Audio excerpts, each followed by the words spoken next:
करारविन्दे न पदारविन्दम् मुखारविन्दे विनिवेशयन्तम् वटसपत्रे सपुटे शयानम् बालं कुन्दां शिरसा नमामि। मैं सहायक प्रोफेसर डॉक्टर धर्मेंद्र तिवारी, वेद विभाग, जुत्थाला संस्कृत महाविद्यालय, मझवलिया, पश्चिमी चंपारण, शास्त्री प्रतिष्ठा द्वितीय वर्ष, याज्ञवल्क्य की शिक्षा के बारे में सबसे पहले हम मंगलाचरण के बारे में परिचर्चा करेंगे कि मंगलाचरण की आवश्यकता क्यों है, मंगलाचरण क्यों किया जाता है, और मंगलाचरण के बाद हम लोग स्वर संचालन के बारे में जानकारी प्राप्त करेंगे। प्रणम्य पितरौ तद्गुरुं सप्तर्षुपावयं बिभ्रीणोमि जजुः शिक्षां याज्ञवल्क्य प्रभासिताम्। याज्ञवल्क्य की शिक्षा नामक पुस्तक की रचना महर्षि याज्ञवल्क्य ने किया है और सबसे पहले उन्होंने मंगलाचरण किया। कोई भी काम शुरू करने चलते हैं, प्रारंभ करने चलते हैं, तो उसमें मंगलाचरण सर्वप्रथम किया जाता है, क्योंकि ग्रंथाद्यो ग्रंथ मध्य ग्रंथांते च मंगलमाचरणीयम।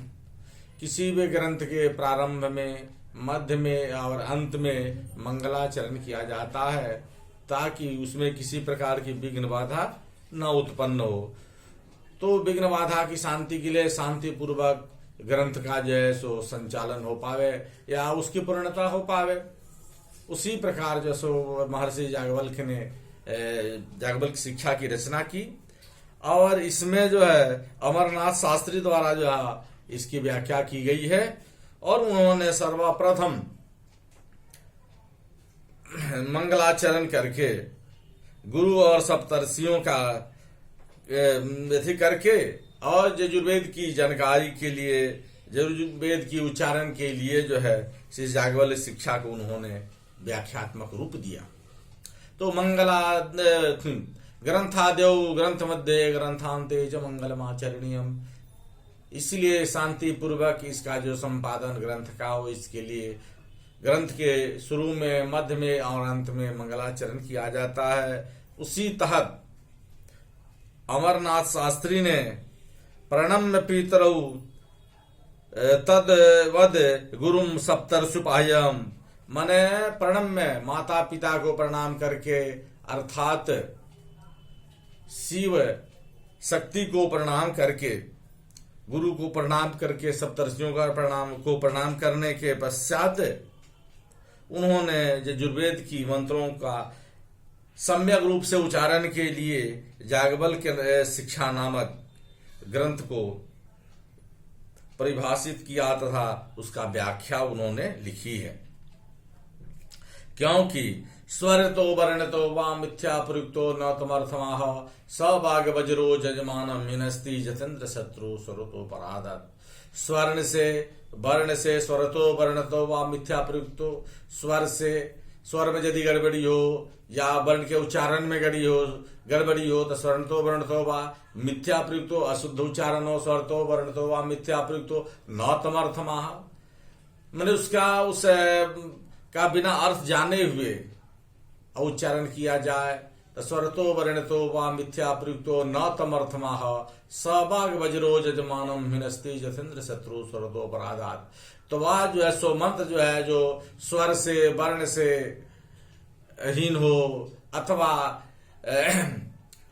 अशुद्ध प्रयुक्त हो अथवा अर्थ जाने बिना उसका उच्चारण हो, यानी ये चारों चीज अनिवार्य नहीं रहने पर उसकी शुद्धिकरण नहीं हो सकती है मंत्र का, और मंत्र की सही उच्चारण नहीं हो पाएगी, शुद्धिकरण नहीं हो पाएगी, तो उसका अर्थ जो है सो अनर्थ हो जाएगा। जैसे स्वर तो वर्ण तो वा मिथ्या प्रयुक्तो न तमर्थमाह सबाग वज्रो जजमानम हिनस्ति जतेन्द्र शत्रु स्वरतोपराध। जिस प्रकार इंद्र के शत्रु वृत्रासुर इंद्र पर विजय प्राप्त करने के लिए, इंद्र की गद्दी प्राप्त करने के लिए उन्होंने ब्राह्मणों से मंत्रों का जप प्रारंभ किया। उस मंत्र का भाव था कि हमारे शत्रु जो है सो इंद्र, उनसे हम लोग बलवान हों और हम लोगों के द्वारा इंद्र मारा जाए। किंतु स्वर भेद से, स्वर वर्ण की गड़बड़ी से इंद्र शत्रु वर्धस्व मंत्र का अशुद्ध उच्चारण हुआ। मंत्र वही था लेकिन स्वर भेद होने से उसका अर्थ बदल गया। तत्पुरुष समास के जगह पर वह बहुब्रीहि समास, यानी अन्य पद पदार्थों बहुब्रीहि, जिसमें अन्य पद की प्रधानता हो उसे बहुब्रीहि समास कहते हैं। तो उसका अर्थ बदल गया और अर्थ हो गया कि हमारे शत्रु जो इंद्र हैं वो बढ़े और इंद्र के द्वारा हम लोग राक्षस लोग मारे जाएं। और अंत में वही हुआ कि अंत में इंद्र की शक्ति बढ़ गई और जो है सो इंद्र के द्वारा राक्षसों या वृत्रासुर वगैरह का वध हुआ। तो इसीलिए कहा गया है कि मंत्र का उच्चारण शुद्ध होना चाहिए। यज्ञ स्थल में अगर जाते हैं तो वहां एक यजमान है कि दो हैं कि अनेक हैं, तो उसके अनुसार जो है सो वहां पर मंत्र के रूप में परिवर्तन किया जाता है। तो बिना जो है सो स्वर के वर्ण के उच्चारण के बिना ये संभव नहीं है। इसी के आधार पर शास्त्रकार ने मंगलाचरण कर करके स्वर का जो है स्वर वर्ण और जो सो का विशेष विवेचन किया है। ये कहाँ पर कैसे क्या उच्चारण होना चाहिए। स्मृति में ऐसा कहा गया है कि ओंकारस्या अतो शब्दस्य द्वावेतो ब्रह्मणः पुरा। प्राचीन काल से ब्राह्मण ग्रंथों में ऐसा होता आया है कि ओंकार और अत शब्द या मंगलाचरण शब्द शुरू में, मैंने प्रारंभ में या मध्य में या अंत में उपयोग किया जाता है। कंठम भित्वा विनिर्जातौ तेन मांगलिका विभव, मैंने मांगलिकादि कार्यों में कंठ के द्वारा अभिन्न भिन्न मांगलिक शब्दों का जैसे उपयोग किया जाता है। अतएव कात्यायनस्य, इसी प्रकार कात्यायन ऋषि ने भी ओंकार दे वेदेषु, ओंकार शब्द को ही वेद मानते हैं। अगर ओंकार भी किसी ग्रंथ के प्रारंभ में वो भी कह दिया जाता है तो वह वेद के सदृश है। अथ कारम भाष्यसु, ऐसा से भाष्य में भगवान पतंजलि ने कहा है कि अथ यानी अथ शब्द जो मंगला थक है, इसलिए भाष्यकार ने भी अथकारम भाष्यसु, भाष्य में जो है सो अथ शब्द का जो सो उपयोग किया है। इति प्रोक्तन, ऐसा कहा गया है। तेन भाष्यन्ते पदार्था जेसु तानि भाष्यानि, माने भाष्यन्ते माने कथ्यन्ते वदन्ते, मैंने इसको बोला जाए कहा जाए उसको भाष्य कहते हैं, यानी बोलने और कहने। तो प्रश्न उठता है कि तेन भाष्यन्ते पदार्थो जे तानि भाष्यानि इति व्युत्पत्त्या शिक्षाया अपि भाष्यत्वे मंगल प्रयोजनस्य अत शब्दस्य प्रारंभे प्रयोग संगच्छते। तो भगवान पतंजलि ने अपने पातंजल महाभाष्य में अत शब्द का जो है प्रयोग किया है, जो कि मंगलार्थक शब्द है। अत शब्द अथ गुरु प्रणाल्या वेद ग्रहणांतरम, ये गुरु परंपरा से अत शब्द जो है सो गुरु परंपरा से चलते आ रहा है। जतः जैसे कि मंत्रोहीन स्वरतो वर्णतो वा मिथ्या प्रयुक्तो न तमर्थमाह सवाग वज्रो जजमानम हिनस्ति यथेन्द्र शत्रु स्वरतो पराधात। पारणीय शिक्षा में ऐसा कहा गया कि स्वर से, वर्ण से अथवा मिथ्या प्रयुक्त से अथवा अर्थ जाने बिना यदि किसी चीज का उच्चारण करते हैं तो वह जो है सो अनर्थकारक होता है। जैसे वृत्रासुर के लिए अनर्थकारक हुआ, और वह मंत्र जो है, जो मंत्र की स्वर और वर्ण से विहीनता होती है, वह वज्र रूपी वाणी होकर के यजमान के ऊपर गिरता है, यानी यजमान का अनिष्ट होता है। इसलिए स्वर का, वर्ण का और शुद्ध उच्चारण और शब्द का अर्थ ज्ञान अपेक्षित है। पारणी वर्णेन स्वर वर्ण तो मिथ्या प्रयुक्तस्य वेदस्य प्रत्युत कर्म वैगुण्य द्वारा विपरीता अनिष्ट फल प्रदोवक्त्या छंदसी स्वर संस्कार यो नित्यत्व। इस पर जो है सो पारणी ने स्वर से, वर्ण से या मिथ्या प्रयुक्त से या वेद से प्रत्युत, ऐसा जो है सो वेद में कहा गया, उन्होंने कहा है कर्म वैगुण्य द्वारा, कर्म के द्वारा विपरीत अनिष्ट फलदोक्ता, मैंने कर्म के द्वारा जो है या उच्चारण के द्वारा जो है अनिष्ट अर्थ नहीं हो, इसके लिए जो है उन्होंने स्वर पर विशेष बल दिया है और वर्ण पर। छंदसी स्वर संस्कार यो नित्यत्व, इसलिए छंद में भी स्वर संस्कार की नित्यत्व देखी गई है। अतः हेतु त्रयाणाम उदात अनुदात स्वरितानाम। अब यहां 3 स्वरों के बारे में बताने जा रहे हैं, उदात, अनुदात और स्वरित। अधांत भेद सहितानाम स्वराणाम वर्ण धर्माणाम। स्वर जो है वह क्या है, तो वर्ण का धर्म है कि कहां किस वर्ण का कैसे उच्चारण करना चाहिए। समूह त्रिस्वरी शैव त्रयस्वर्जम यानी उदात अनुदातम स्वरितम तस्य लक्षणम। लक्षणम माने स्वरूपम तत् व्याख्या श्याम माने व्याख्या करने जा रहे हैं व्याख्याकार। विविध वर्ण श्याम, विविध वर्णों के बारे में व्याख्या करने जा रहे हैं।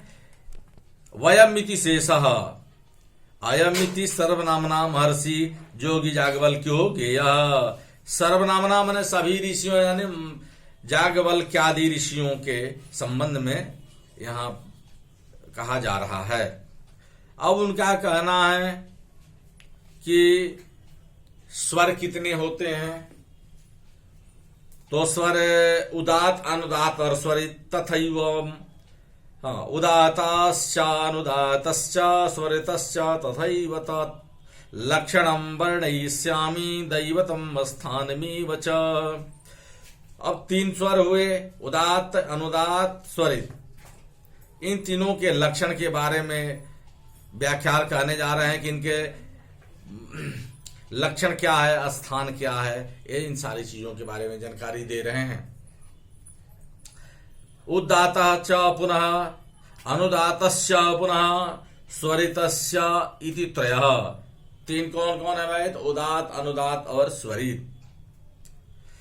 स्वरा प्रधान तो वर्णिया इति शेषा। प्रधान रूप से इन स्वरों के बारे में वर्णन करने जा रहे हैं व्याख्याकार। कह रहे हैं कि चकारात ऐसा अवान्तर भेदापि, अवान्तर भेद से ये 3 प्रकार के होते हैं। तथैव तत तेषाम लक्षणम, इनके लक्षण क्या है, लक्षण के बारे में बता रहे हैं। दैवतम स्थानम चकार गोत्रादि वर्णयिष्यामि। तो ये जो है सो व्याख्याकार जो है सो तीनों स्वरों के गोत्र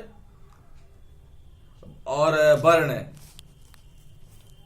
दैवत स्थान, लक्षण, इन सबों के बारे में जानकारी देने जा रहे हैं।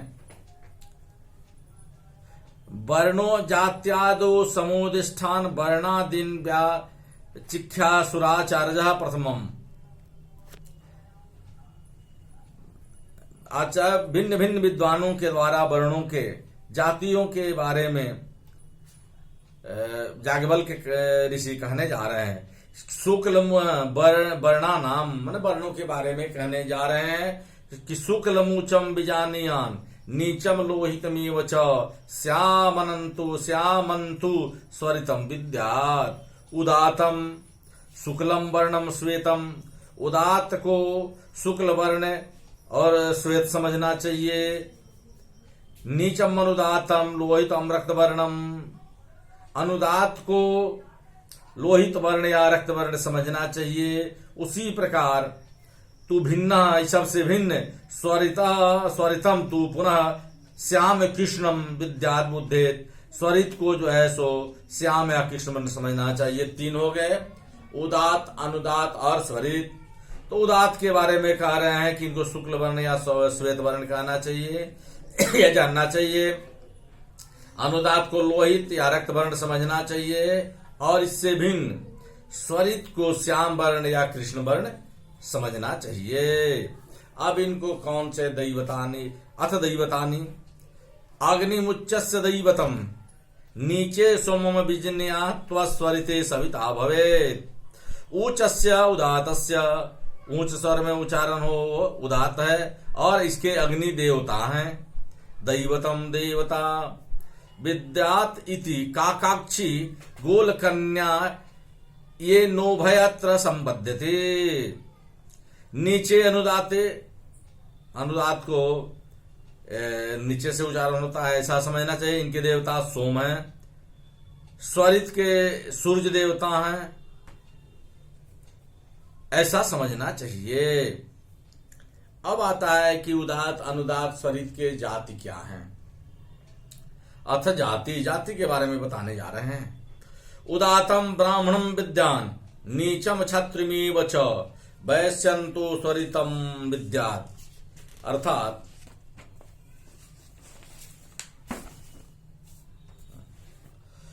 उदातम ब्राह्मणम बीजानी विप्र जातिम, उदात को ब्राह्मण या विप्र जाति का समझना चाहिए।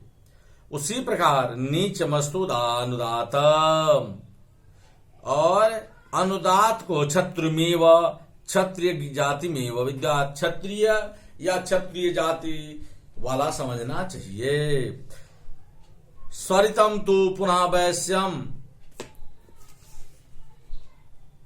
बड़ी जाति विद्यात्, और स्वरित को वैश्य वर्ण या वैश्य जाति का समझना चाहिए, ऐसा जो सुजाग वाले ऋषि का मत है। अथ गोत्राणि, अब उदात अनुदात स्वरित के गोत्र के बारे में जानकारी देने जा रहे हैं।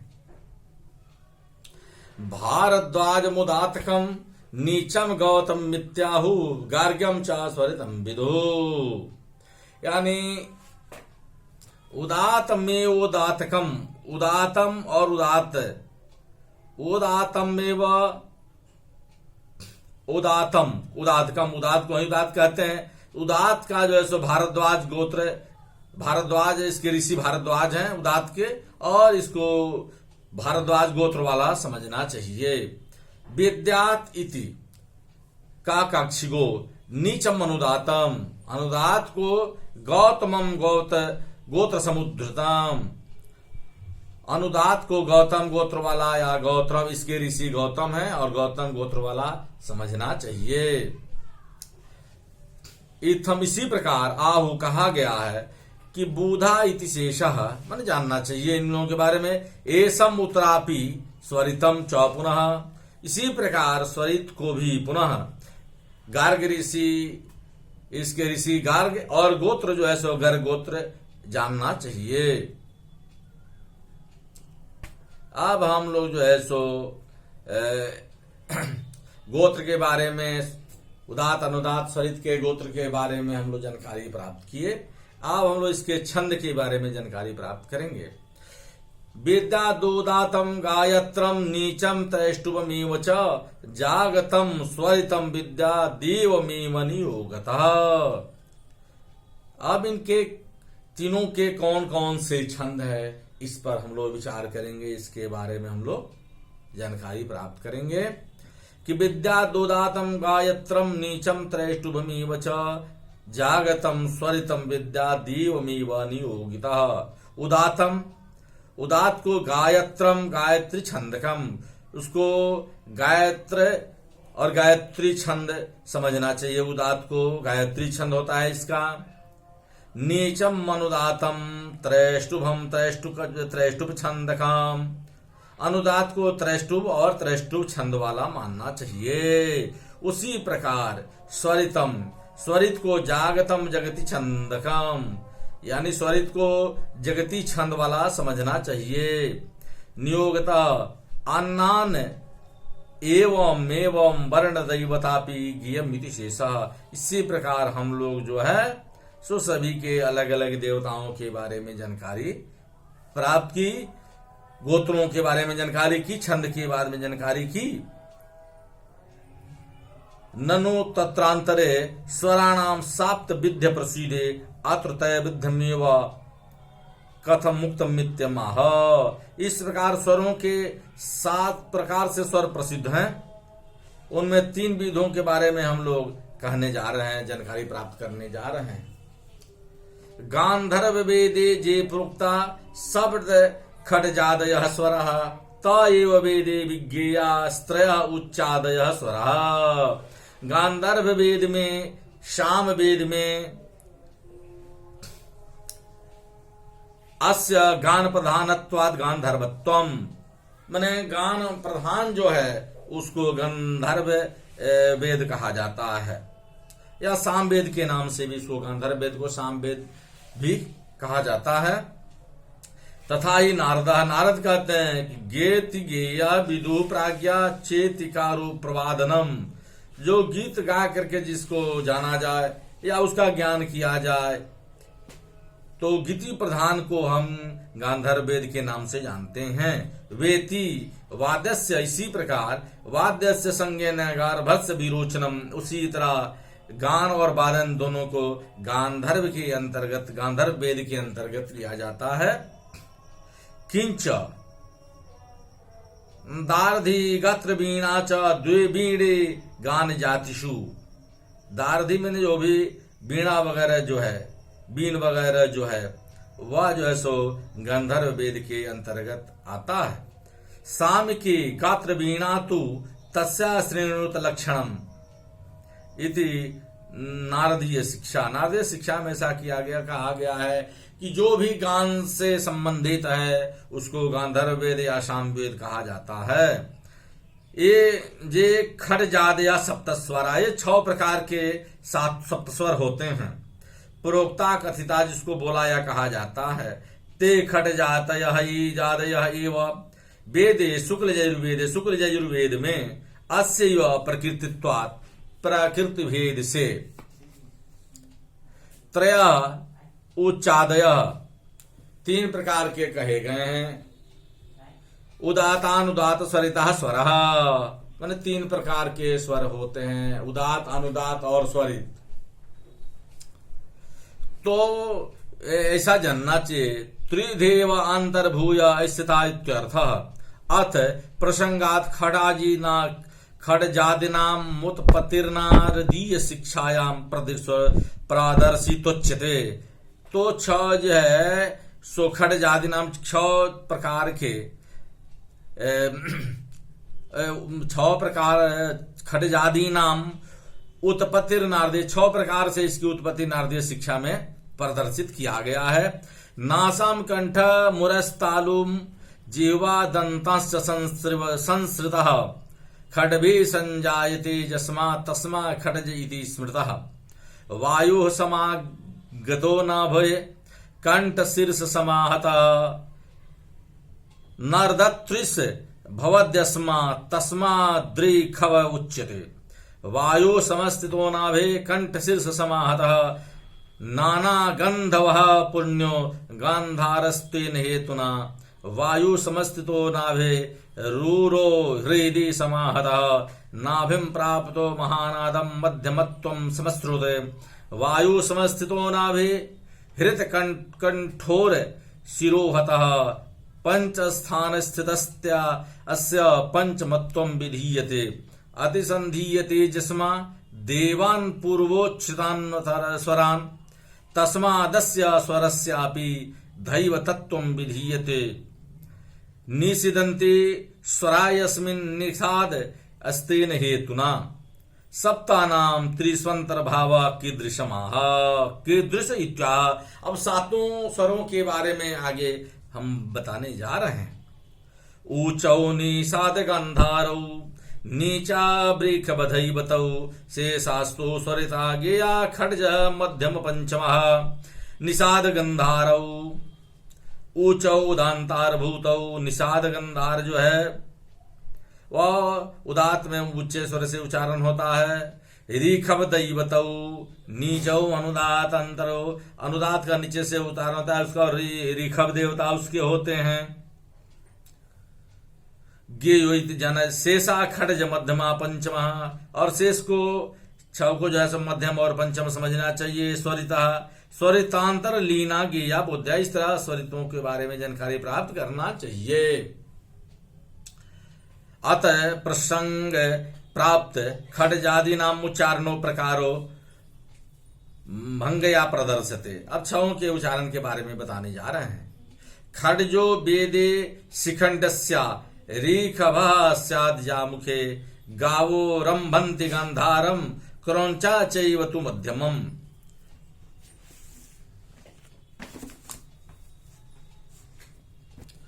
शिखंडिनो मयूरस्य आस्यम मुखम तस्मिन्, शिखंडिनो मयूर आस्यम मुखम तस्मिन्, मयूर के मुख से जो आवाज निकलता है खडजा स्वरा, उसको छठे स्वर के अंतर्गत रखा जाता है। स्यात् आदित्या वर्तते, स्याद् आदित्या वर्तते ऋषभ, ऋषभ जो है अजामुखे, अज के मुंह से जो आवाज निकलता है वह, या ऋषभ के मुंह से निकलता है। स्यात् गंधारम गाओ रंभन्ति ध्वनन्ति, या गंधार इसको कहते हैं जो गाय के मुंह रंभन्ति ध्वनन्ति, यानी गाय बोलती है या उसके